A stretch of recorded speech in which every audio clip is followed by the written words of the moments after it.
महाराज जी, अध्यात्म की तरफ चलते चलते अचानक मन विचलित सा हो जाता है, उल्टे से ख्याल आते हैं, नकारात्मक ऊर्जाएं उत्पन्न सी होती हैं महाराज। हाँ, वो चूंकि संसार का मनोरंजन उसको प्रिय लगता है, मन को मनमानी आचरण करना उसको प्रिय लगता है। उसकी गलती नहीं है, हम जहां उसको लगाते हैं वहीं वो राजी होने लगता है। अब जैसे अध्यात्म मार्ग में लगा रहे हैं तो इसमें जहां जहां वो लगा रहा है उसके विरुद्ध बात है। उसको भोग चाहिए, उसको हर इंद्रिय के मना खष्टान इंद्रियाणी प्रकृति स्थान कर सकी। 5 ज्ञान इंद्रियों के द्वारा वो विषयों में विचरने का स्वभाव बना लिया। भगवान कह रहे हैं आप भगवान के अंश ममैवांशो जीव लोके जीव भूता सनातना मना खष्टान इंद्रियाणी प्रकृति स्थान कर सकी। आप इस मन के भुलावे में आकर, मन भोगों के भुलावे में आपको फंसाकर ये सदैव अधीन रखा है।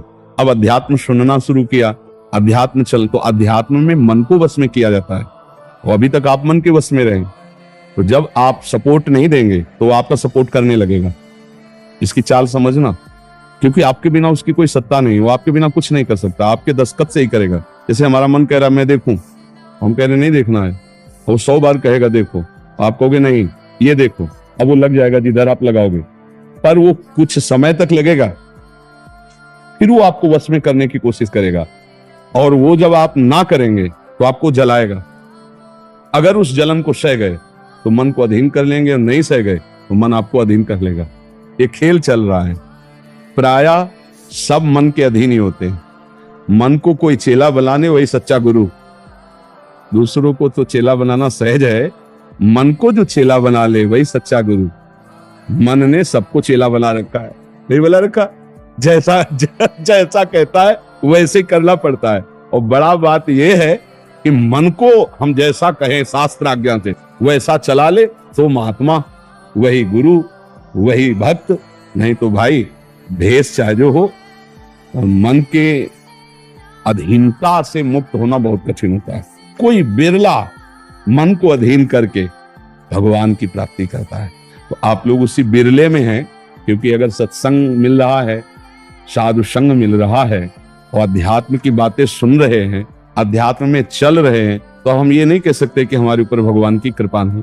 कृपा है, पर हमें विचलित नहीं होना। कम से कम ये बात आप स्वीकार करते हैं कि कभी कभी वो हमको गिराने की कोशिश करता है, अर्थात आपका बहुत सहयोग देने लगा है। तो एक समय था कि हम पूरे उसके अधीन थे, आज है कि आधा आधा हो गया है। आधा वो हमारे अधीन हो रहा है, आधा अपने अधीन करना चाहता है। तो चढ़ाई और चढ़ते जाओ, उसके पॉइंट कम करते जाओ, अपने पॉइंट बढ़ाते जाओ कि अब 60%, अब 65%, अब 70%। फिर जिस दिन 100% तो तुम्हारे अधीन हो गया, उसी दिन भगवान के आनंद का जो स्वरूप है वो प्रकाशित कर देगा। अब ये लड़ाई बहुत जोर की है, छोटी मोटी लड़ाई नहीं है। वो छोटा मोटा शक्तिशाली नहीं, बहुत शक्तिशाली है। क्या? आपको सपोर्ट देगा। राधा राधा राधा, फिर धीरे से आपके सामने रखेगा। देखो इतने दिन जब करते हुआ कोई सुख तो नहीं मिल रहा, इसको भोगो, अभी आनंद आ जाएगा।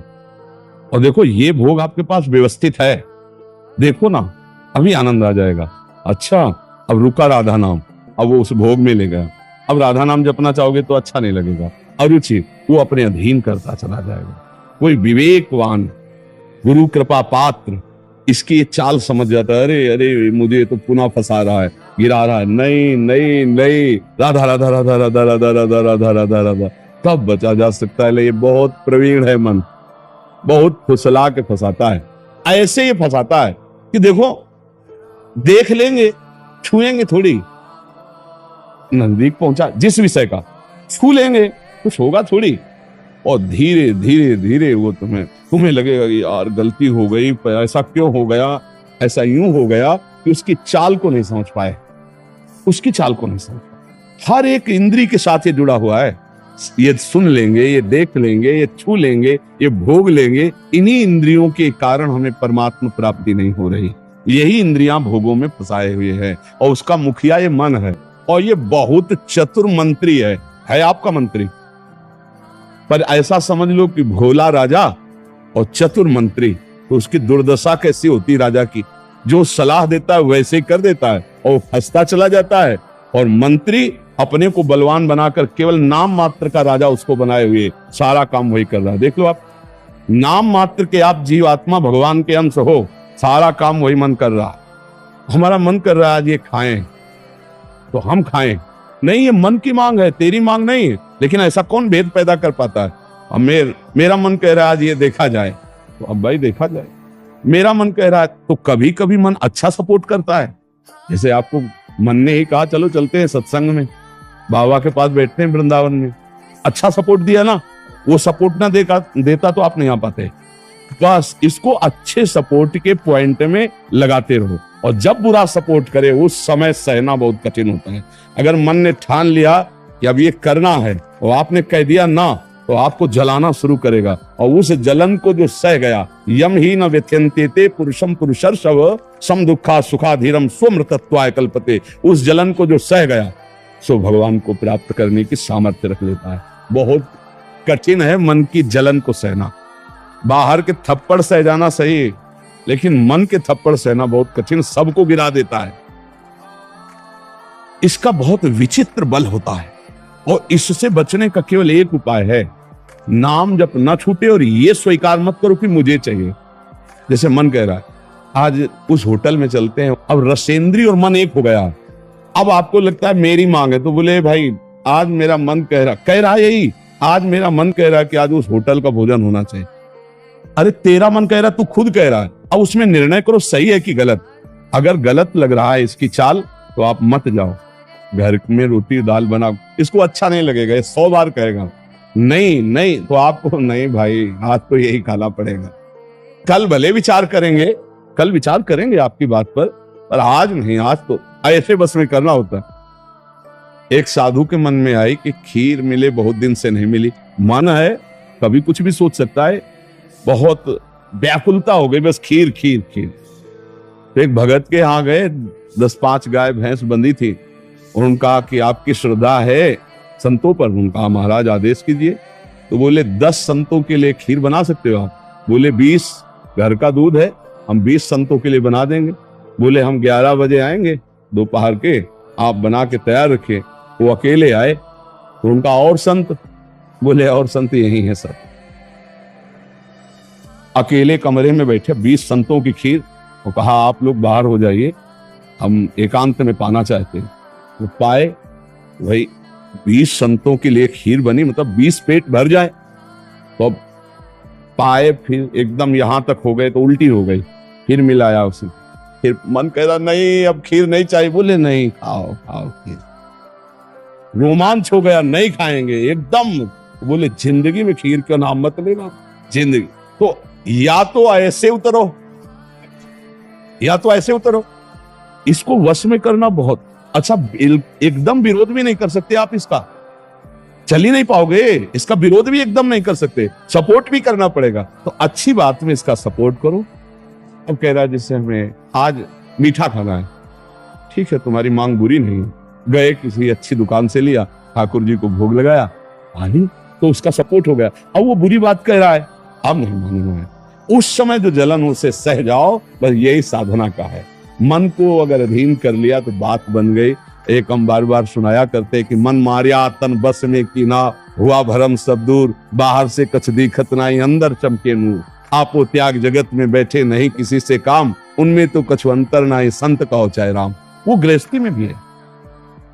आप एक पत्नी व्रत लिए हुए, धर्म से आप चलते हैं, दूसरी किसी माता बहन की तरफ गंदी दृष्टि नहीं, धर्म से धन कमाते, परिवार का पोषण करते, नाम जब आप महात्मा है, आप सतमार्ग के पथिक हैं, क्योंकि आप अपने प्रवृत्ति धर्म से चल रहे हैं, और एक निवृत्ति में अपने धर्म से चल रहा है, तो वो महात्मा है।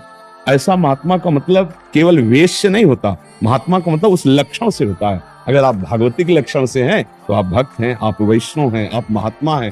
तो मनुष्य जीवन का परम लक्ष्य है मन को अधीन करके परमात्मा प्राप्ति करना। अगर मन अधीन नहीं हुआ तो परमात्मा प्राप्ति में बड़ी बाधा खड़ी हो जाती है। नाम जप करते रहो, धीरे धीरे वो बल आता रहेगा नाम जप से कि आप मन को अधीन कर लोगे। नहीं तो पीछे वाले बैच में यही कह रहे थे कि जितनी जेल भरी है ये सब मन से ही भरी है। नहीं बोले ऐसा क्यों किया? बोले मन ने कह दिया, आप क्या करें, हम तो कहते थे नहीं करना, पर इस मन ने फंसा दिया। तो बोले 20 साल की सजा, अब भोगो जेल। मन की एक हरकत ने पूरा जीवन बर्बाद कर दिया। मन की एक हरकत ने फांसी पे चढ़वा दिया।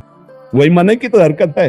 तो हमें लगता है बहुत होश में रह जाए, ये जो मंत्री है सलाहकार मन, इस पर नजर रखी जाए कि इसकी गलत सलाह पे दस्तखत ना करो। और अगर आप इस स्वीकृति नहीं देंगे तो कुछ नहीं कर पाएगा, पक्का समझना। आपकी स्वीकृति से ही होता है जो कुछ होता है। आप जहां कह देते हैं कि चलो अच्छा ठीक है, बस फिर आपकी कोई गम नहीं है, वो आपसे करवा के मालेगा। इतना बलवान मन है, बड़े बड़ों से करवा लेता है। आप तो मान लो गृहस्थी में हो, जिसने आजीवन भगवान का मार्ग चयन किया है उसको भूल में डाल देता है, गलत मार्ग में ले जाता है। आप तो गृहस्थी में मान लो आपसे चूक होना स्वाभाविक है, क्योंकि प्रपंच माया प्रपंच में जिसने जीवन भर के लिए नियम लिया है उससे भी चूक करवा देता है। बड़ा विचित्र मन है। हाँ, अगर मन कहीं अधीन हुआ है तो भगवान का आश्रय लेकर और विवेक के द्वारा इसे अधीन किया जाता है। और विवेक ये बाजार में मिलता नहीं, ये सत्संग से मिलता है। जैसे आप सुन रहे हैं, बिन सत्संग विवेक न होई और राम कृपा बिन सुलभ न सोई। सत्संग होता है भगवान की कृपा से, और सत्संग से मिलता है विवेक, और विवेक से मन का शासन निर्णय किया जाता है, तू गलत सलाह दे रहा है और मेरी मांग नहीं तेरी मांग है, मैं इसको रिजेक्ट करता हूं, नहीं पास करता हूं। बस वो कुछ नहीं कर पाए। पर इतना ज्ञान नहीं रहता भैया, जहां वो मन से आज गरम गरम कचौड़ी दाल की हो और फिर चटनी हो, फिर अब आप खोज करोगे कहाँ बन रही है, हम खरीद के खाएं। मन ऐसे फंसा रहा। आप देखो ना, अपने घर में सब भोग सामग्री है, लेकिन जिनका मन, जो भजन नहीं करते, जो सत्संग नहीं करते, उनका मन गंदे आचरणों में फंसा है। घर में वो सब भोग सामग्री धर्म पूर्वक भोग करके वो भगवान को प्राप्त कर सकते थे, लेकिन वो अधर्माचरण, कलह, शांति घर में है, और उनका मन कहाँ ले जाता है, गंदे गंदी जगह उनको फंसाए। ये मन की चाल है। आपके घर में है, धर्म पूर्वक भोग सकते हैं, लेकिन आपसे अधर्म करवाता है, पापाचरण करवाता है। आप विचार करो क्या है इन शरीरों में, क्या है, या उन भोगों में क्या है। कितना भोगोगे, चाहे जितना भोग लो, कभी तृप्ति होने वाली नहीं। और धर्म से चलोगे तो एक दिन इनसे निवृत्ति हो जाएगी, तृप्ति तो नहीं, निवृत्ति हो जाएगी, और आप प्रभु को प्यारे, प्रभु के प्रियजन बन जाएंगे। यही मनुष्य जीवन का लाभ है कि हम कमाई करने आए धर्म की, पुण्य की, नाम की, भगवान का नाम जप करके मंगल करने की। पर ये दिमाग में नहीं रहता, और यही लगता है जितना धन हो जाए, जितनी भोग सामग्री हो जाए, खूब भोगे, मौज से जिए। पर अधर्म आचरण करने वाला कभी मौज से नहीं रह सकता। ये शब्द याद रखो, चिंता, भय, शोक, घबराहट और दुख, ये उसको कभी छोड़ेगा नहीं जो पाप कर्म करता है। अचानक बेमतलब की कल्पना भय की सवार रहेगी, और धीरे धीरे वो मन डिप्रेशन में पहुंचने लगता है।